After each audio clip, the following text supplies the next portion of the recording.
Olá, meu querido irmão, minha querida irmã, que bom estarmos aqui para falarmos das grandezas, das maravilhas que o Senhor tem para nós. E hoje Deus tem uma palavra para o teu coração, uma palavra de alerta, uma palavra que vai garantir para você algo de extrema importância. Mas antes de eu ir ao assunto, eu quero falar com Deus, pedir a bênção dele sobre a sua vida, sobre a minha vida, sobre as nossas vidas, sobre a sua casa, em nome de Jesus. Vamos orar. Pai amado, Deus bendito, nós te glorificamos neste dia que o Senhor fez, e nós queremos nos alegrar nele, porque a palavra do Senhor que vai ser trazida ao nosso coração é uma palavra de bênção, é uma palavra que direciona, é uma palavra que mostra o valor que nós temos para o Senhor, embora não tenhamos valor intrínseco algum, mas o Senhor nos ama, o Senhor quer o melhor para nós. Então, ó Deus, abre a nossa mente agora, abre o nosso coração, ó Deus, mostra para nós, tira as escamas dos nossos olhos para que a gente possa ver, ó Deus, aquilo que os nossos olhos não estão vendo, aquilo que a nossa alma não está percebendo, em nome de Jesus. E que a bênção do Senhor esteja sobre cada um que está assistindo essa palavra, essa mensagem, ó Deus, e que o mal não tenha acesso a nenhum de nós, em nome de Jesus. Amém. O texto escolhido se encontra em Lucas, no capítulo 16, versos 19 em diante. Lucas 16, 19 em diante diz assim: havia um homem rico que se vestia de púrpura e de linho fino e vivia no luxo todos os dias. Olha aí, diante do seu portão fora deixado um mendigo chamado Lázaro, coberto de chagas, cheio de feridas. O mendigo ansiava, tinha vontade de comer o que caía da mesa do rico. Até os cães vinham lamber as suas feridas. Mas chegou o dia em que o mendigo morreu e os anjos o levaram para junto de Abraão. O rico também morreu e foi sepultado. Lá no Hades, onde estava sendo atormentado, ele olhou para cima e viu Abraão de longe, com Lázaro ao seu lado. Então chamou: Pai Abraão, tem misericórdia de mim e manda que Lázaro molhe a ponta do dedo na água e refresque a minha língua, porque estou sofrendo muito nesse fogo. Mas Abraão, lá de cima, respondeu: Filho, lembre-se que durante a sua vida você recebeu coisas boas, enquanto que Lázaro só recebeu coisas más. Agora, porém, ele está sendo consolado aqui e você está em sofrimento. E além disso, entre vocês e nós há um grande abismo, de forma que os que desejam passar do nosso lado para o seu, ou do seu para o nosso, não conseguem. E então o rico, outrora rico, respondeu: então eu te suplico, pai, manda Lázaro ir à casa de meu pai, pois tenho 5 irmãos, deixa que ele os avise, a fim de que eles não venham também para esse lugar de tormento. Abraão respondeu: eles têm Moisés e os profetas, que os ouçam. Não, pai Abraão, disse ele, mas se alguém dentre os mortos fosse até eles, eles se arrependeriam. Abraão respondeu: se eles não ouvem nem a Moisés e aos profetas, tampouco se deixarão convencer, ainda que alguém ressuscite dentre os mortos. Gente, já vou avisando que hoje eu vou pegar pesado.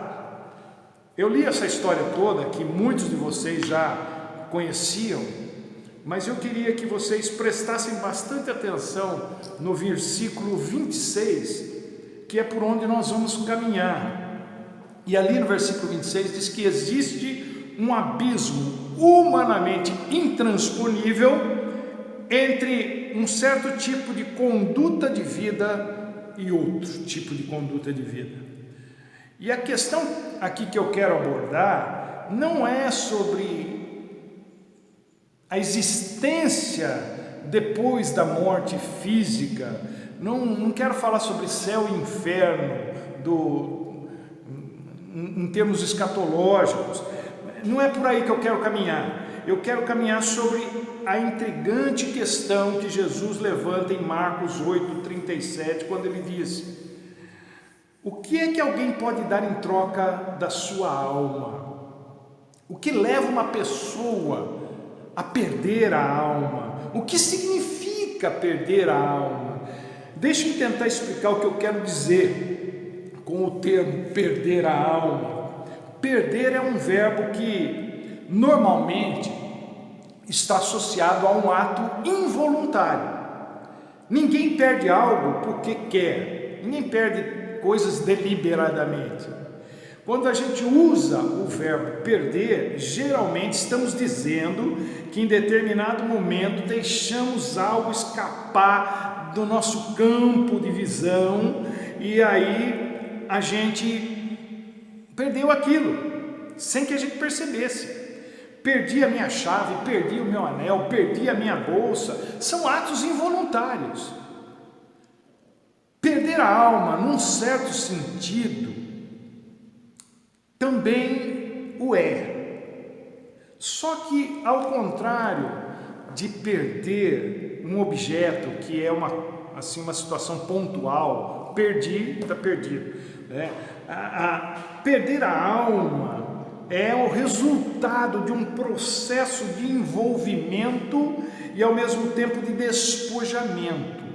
A pessoa vai se envolvendo com as trevas e esse envolvimento com as trevas faz com que ela vá se despojando da luz de maneira tão sutil que só vai se dar conta disso quando se depara finalmente com aquele abismo do qual não tem volta.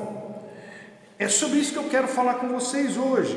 A abordagem que eu quero fazer é dentro do contexto de que perder a alma não é em um primeiro momento a mesma coisa que perder a salvação. Uma coisa é uma coisa, outra coisa é outra coisa, embora uma coisa possa levar a outra, porque se você morre direito, você não pode estar errado. Mas se você morre de forma errada, você não pode estar certo.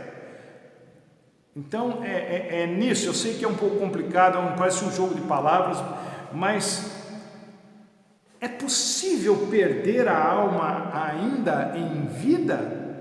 Ou é sempre assim que acontece? E é por aqui que eu quero caminhar. A perda da alma ainda em vida é que levou o rico da história que lemos às consequências que ele estava experimentando agora no Hades. O rico passava pelo mendigo toda vez que ele saía ou entrava em sua casa, já que o mendigo fora deixado ali. Mas a situação de Lázaro não mexia com ele. Ele se acostumou, inclusive, até com aquela cena grotesca de uma pessoa suja, toda coberta de feridas, não é? Com um cachorro lambendo as suas feridas. Ele entrava, aquilo não mexia mais com ele, nem isso mexia mais com ele. Então, o rico ele estava muito ocupado tentando ganhar o mundo e só se deu conta disso quando do outro lado viu que havia um abismo entre eles que ele não conseguia atravessar, porque não dá para ir do inferno para o céu sem passar primeiro pela terra. O abismo entre eles já existia na terra, mas o rico só teve consciência disso depois da sua morte. Isso é muito interessante. Só dá para chegar ao céu da terra, e só dá para ir para o inferno, para o Hades, da terra. É da terra para o céu ou da terra para o inferno ou Hades, como você quiser. Para mim dá na mesma, porque embora haja pessoas que digam que Hades é o lugar dos mortos e não necessariamente o inferno, aqui na minha versão, na nova versão internacional, não diz inferno, diz Hades. Acontece que no versículo 23, Jesus diz que o rico estava sendo atormentado, estava em tormento. Então, para mim, dá na mesma. Mas esse não é o nosso assunto de hoje e eu não quero ficar discutindo semântica aqui. O que precisa ficar claro para nós é que não é o que acontece no céu que determina o que acontece no inferno, mas o que acontece na terra. É o que acontece na terra que determina não só o destino eterno de uma pessoa, céu ou inferno ou Hades, como também os infernos existenciais que as pessoas acabam criando para si mesmas. Por isso o rico aqui do texto, ele não perdeu a sua alma quando chegou lá. Da mesma forma que só se pode ganhar o mundo estando fisicamente vivo, só se pode perder a alma estando fisicamente vivo. Há um abismo que Deus colocou para separar aquilo que tem a ver com Ele daquilo que tem a ver com o mundo e que pode levar uma pessoa a perder a sua alma.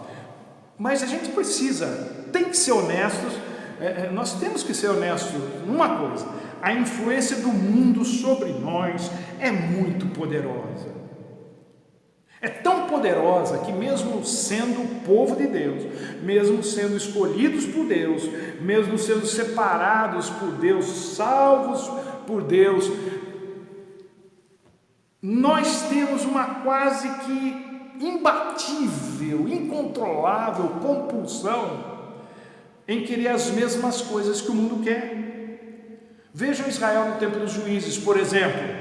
O povo rejeita a Deus e pede um rei. Por que eles fazem isso? Porque todas as outras nações tinham um rei, só Israel que não. Primeiro livro de Samuel, capítulo 8, verso 5. Então vejam a influência que o mundo exerce sobre o povo de Deus. E também não foi à toa que Jesus, lá em Mateus 6,21, disse que onde estiver o nosso tesouro, aí também estará o nosso coração. E Jesus está dizendo isso num contexto de acumular tesouros na terra, isso é, de ganhar o mundo. Então, a força que o mundo exerce sobre nós é muito forte, tão forte, que muitos acabam sendo engolidos por ela. O mundo é como um buraco negro. Se você se aproximar demais, você é sugado para dentro dele, sem condições de sair de lá sozinho.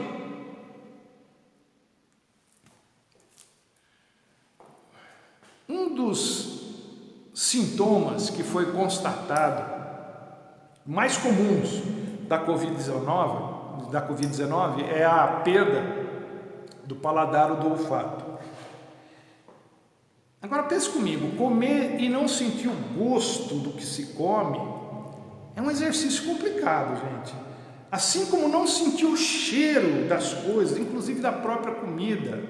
Tem coisas que me atraem pelo cheiro e tem coisas que me repelem pelo cheiro.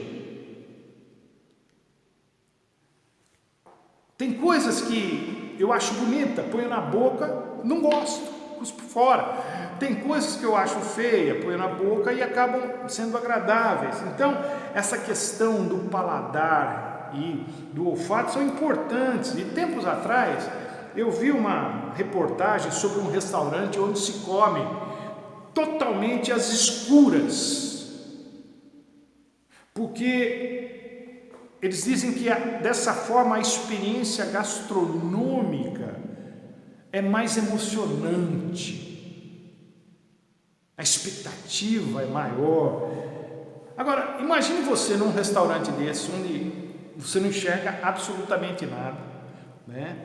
E você tem que tatear para pegar as coisas, mas você está com Covid e ninguém sabe, nem você sabia, mas você está percebendo que você não sente mais o gosto e nem o cheiro da comida, mas você está ali, você tem que comer, e aí você está dessa forma e você come brócolis pensando que é picanha, pagando o preço da picanha, porque nesses lugares você paga pelo lugar e não pela comida.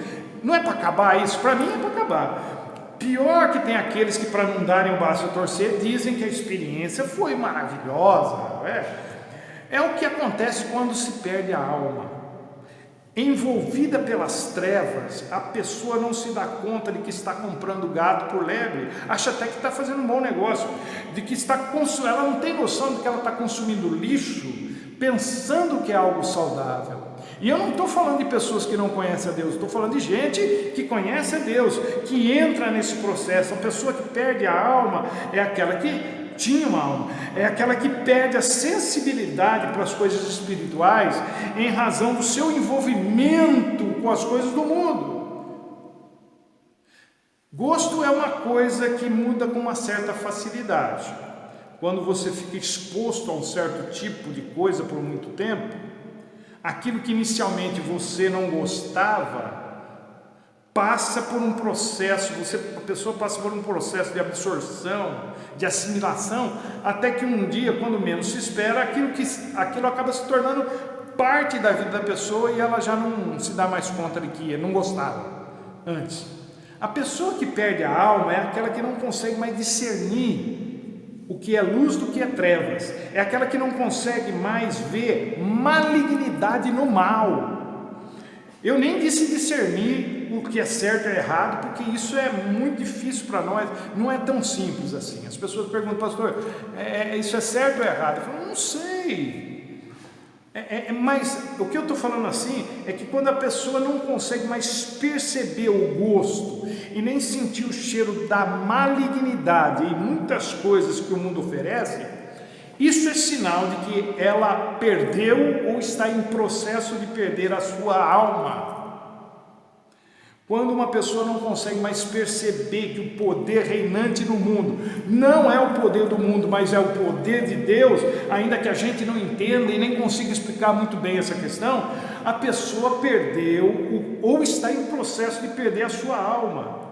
E deixe-me fazer um parênteses aqui só para explicar que quando eu digo mundo, eu não estou falando do planeta Terra, eu estou falando desse sistema que rege, maligno, que rege a vida dos seres humanos desde a queda.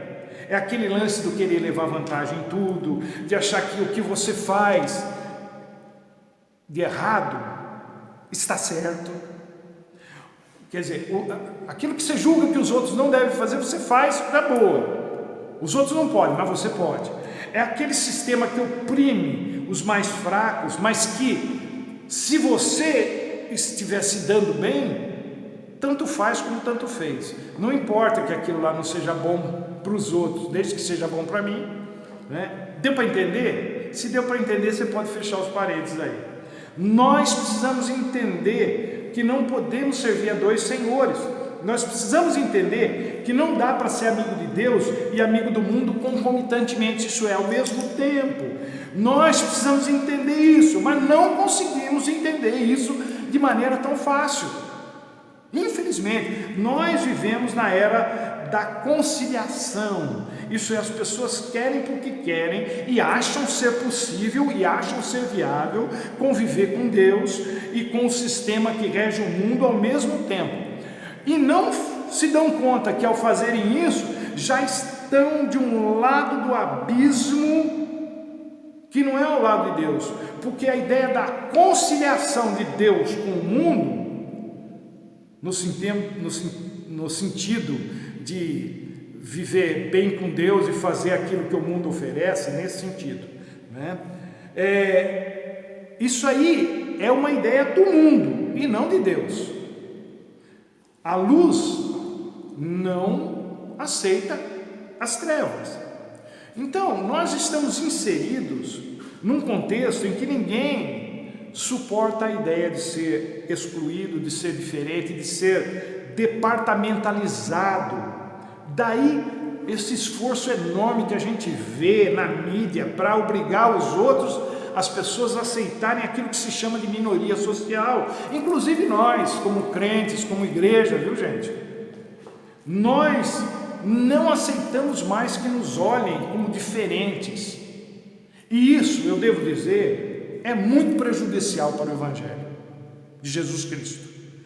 Aquilo que há algumas décadas era um diferencial proposital, agora é visto como um retrocesso.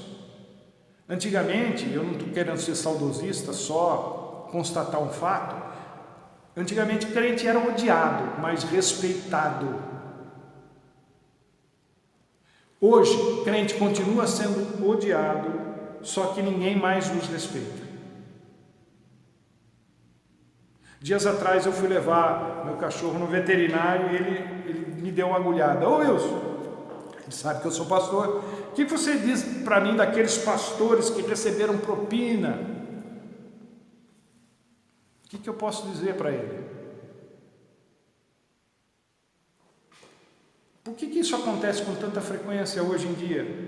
Porque muitos crentes perderam as suas almas por quererem conciliar Deus e o mundo em suas vidas. Não há espaço para Deus e o mundo dentro de você, só para um deles. Se você escolher o mundo, você perde a sua alma, simples assim. Se você escolher viver para agradar as pessoas, você vai ficar bem hoje e mal amanhã. Viver bem essa semana, mal na outra semana. Essa alternância, essa oscilação será a sua vida. Um dia bem, outro mal. Uma semana bem, outro mal. E assim por diante, até que um dia você vai ficar mal para sempre, que era o caso aqui do rico no Hades. Agora, se você escolher viver para agradar a Deus, ainda que haja oscilações na sua vida, na sua alma, um dia você vai ficar bem para sempre.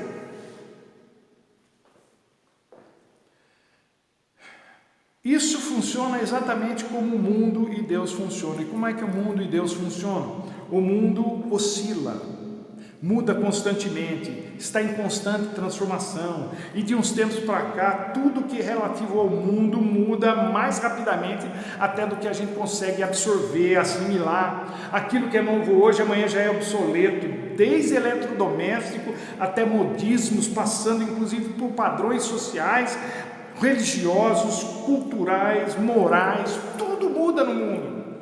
Mas Deus não muda, Deus é o mesmo, ontem, hoje, será eternamente, diz Hebreus 13:8. Nele, diz Tiago 1:17, não há mudança e nem sombra de variação. E aí, em quem você vai confiar? Em quem muda constantemente ou em quem é sempre o mesmo?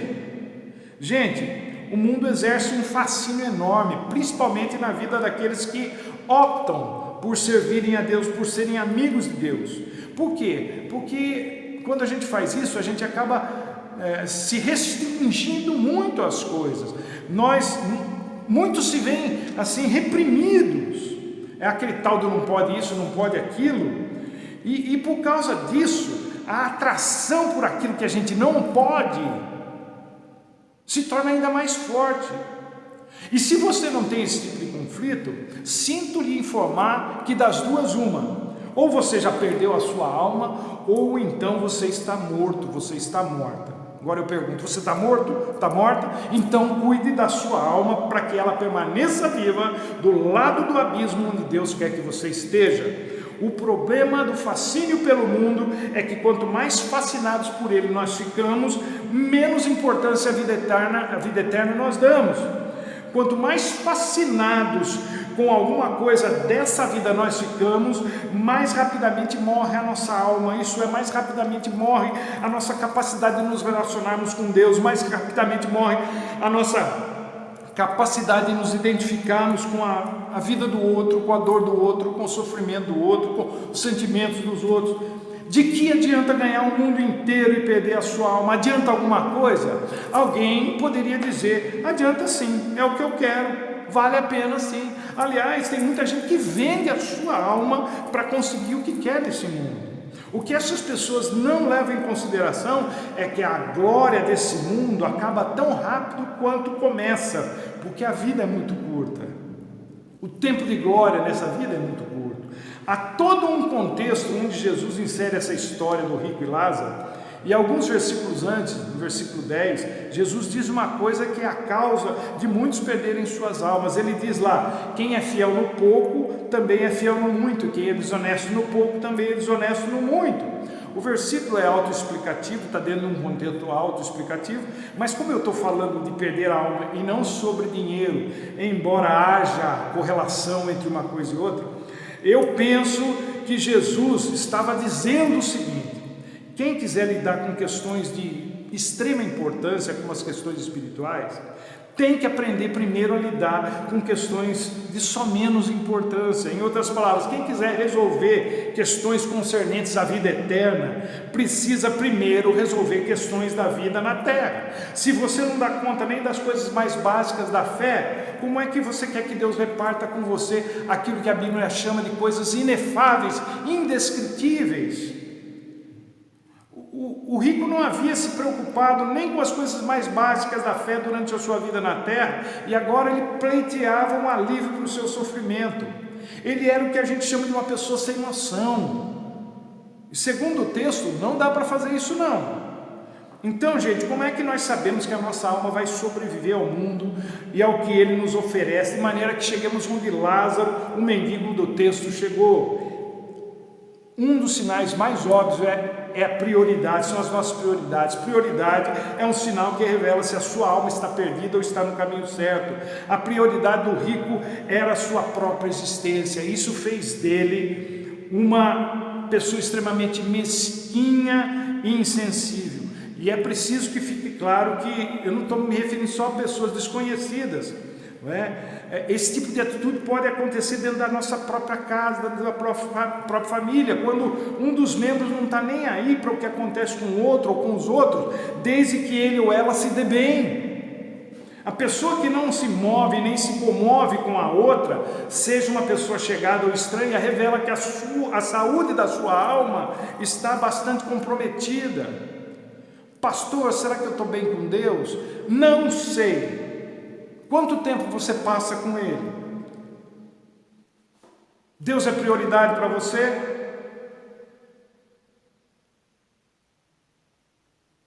Gente, nós somos seres mortais, nós somos mortais. Ganhar o mundo, portanto, é incomparavelmente menos importante do que perder a alma. Não troque a sua alma por nada que o mundo ofereça, pois que adianta ganhar o mundo inteiro se você nem pode levar para o outro lado aquilo que você acumulou. Daqui para lá só vai a alma, e só vai para um dos dois lados do abismo. Não tem alívio para isso. Priorize a sua vida com Deus, abençoe pessoas com orações e com ajuda. A saúde da sua alma depende disso. Que Deus tenha misericórdia de nós, que Deus te abençoe e até a próxima, se Ele assim nos permitir.